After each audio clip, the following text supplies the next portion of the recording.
One of the things that we talk about, though, when we talk about tools and the front line and staff and being able to make sure they have the right stuff, what are the tools that you think right now, more than ever, are the most important tools you really have to have in the contact center to have and deliver high customer satisfaction? That's a difficult question to answer because you sort of need a combination of the right ingredients. And tools may be too much of a technology focused approach. It has to start with the right people. So if we are if we look at what we're going to be doing in the contact center, we can then look at what are the skills and competencies that an individual needs to be able to be successful in that environment. Now, if we're hiring people that don't have those skills, competencies, or personality traits, then are they going to be successful? We're going to have, they're going to have a difficult time. If they're having a difficult time, our customers are going to have a difficult time. So we can start right there with the original job description and whether or not we've even mapped and identified the skills and competencies. We need, if people have to wait for 40 minutes on hold, and with a pandemic, we've all experienced that a few times, people get frustrated.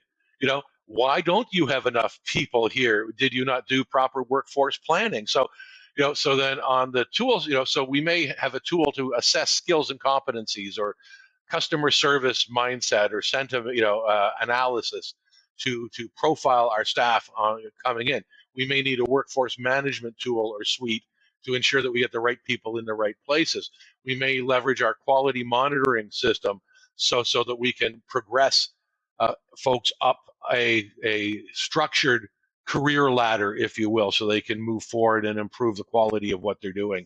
And that may involve deploying an ACM model, adequacy, competency, mastery, or something similar of that kind to place the onus more on the employee than on the employer. Obviously, your contact center platform becomes a key. There's long been a debate: are we better to have an all-in-one where all the contact interactions are managed through a single platform, or should we be out there with point or niche solutions? And you can find advocates on both sides, and frankly, I could advocate on both sides depending on what the situation is. But the advantage of an all-in-one, typically they're perceived to be less effective. They're not as good a solution as often the way they're presented. That isn't always the case. There's some very good ones out there, but it does allow to manage everything that frontline staff is doing through a single window.